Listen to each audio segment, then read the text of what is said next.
mendengarkan dengan seksama karena pertanyaan tidak akan kami ulangi.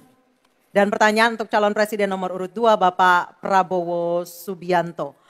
Utang luar negeri adalah instrumen pembayaran yang sah. Namun ada risiko intervensi kedaulatan oleh negara pemberi utang. Pertanyaannya, apa kebijakan paslon untuk menghindari intervensi kedaulatan Indonesia akibat utang yang terus bertambah? Waktu menjawab 2 menit Pak Prabowo, kami persilahkan.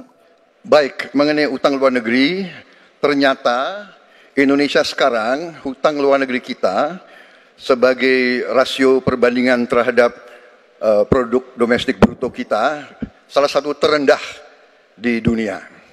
Jadi masih kita sekitar berada di sekitar 40%, sedangkan banyak negara jauh di atas kita.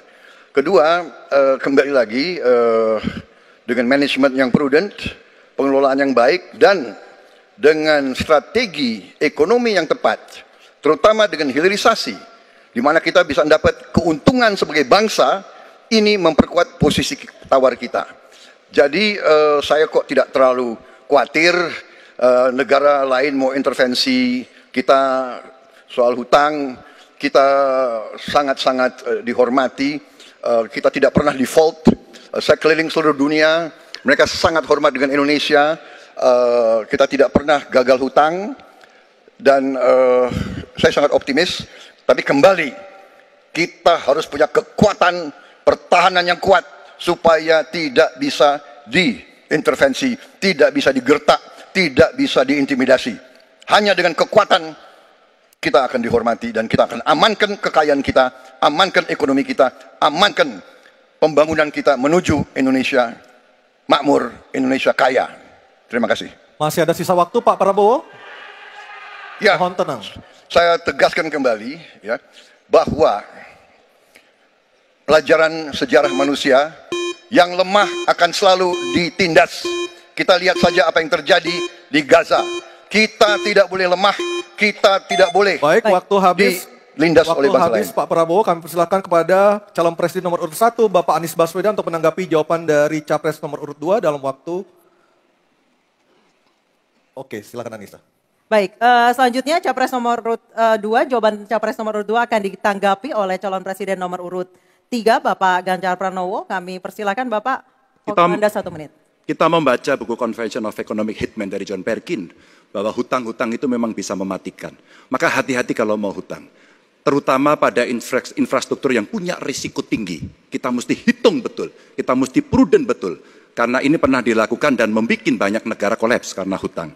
Namun demikian, kalau mau pakai kekuatan dalam negeri, artinya wajib hukumnya kita mendorong ekonomi tumbuh 7%, kemudian govern berjalan bisa dengan baik, maka ICOR bisa turun 4%, dan kemudian kita mesti betul-betul anti korupsi. Kalau itu tidak dilakukan, maka tidak akan tumbuh ekonomi yang ada di tempat kita. Ease of doing business mesti dilakukan.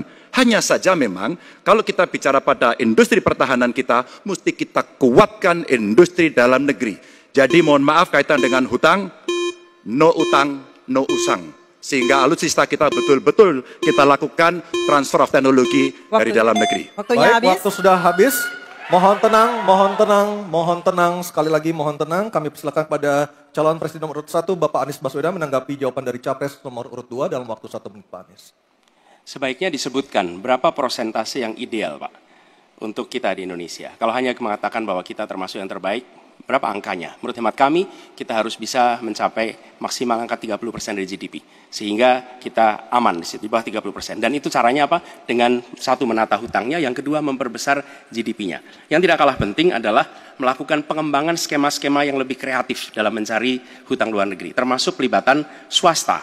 Lalu memastikan bahwa ada perluasan wajib pajak yang harapannya nanti akan memperkuat juga GDP kita. Di samping mengurangi kebocoran pajak. Dan hutang-hutang yang kita gunakan untuk aktivitas produktif. Jangan hutang itu digunakan untuk kegiatan yang non-produktif. Misalnya, hutang dipakai untuk membeli alutsista bekas oleh Kementerian Pertahanan. Itu bukan sesuatu yang tepat. Justru kita harus sebaliknya yang kita kerjakan. Baik, terima kasih. Harap tenang dulu. Kita kembali ke calon presiden nomor urut 2, Bapak Prabowo Subianto, untuk merespon tanggapan dari kedua capres. Waktu Bapak 1 menit, silakan. saya nggak mengerti. Jangan-jangan guru kita, buku kita sama, Pak Ganjar. Kok saya banyak sependapat. Terus aja. Saya akan bilang AA. Saya bukan orang macam-macam.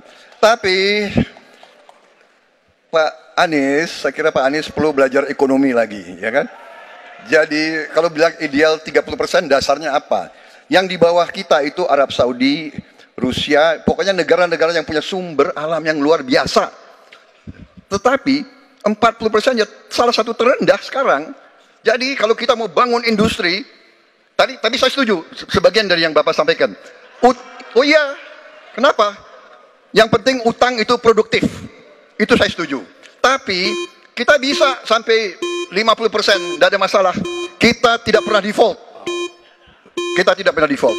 Kita dihormati di dunia. Baik. Terima kasih. Baik, terima kasih.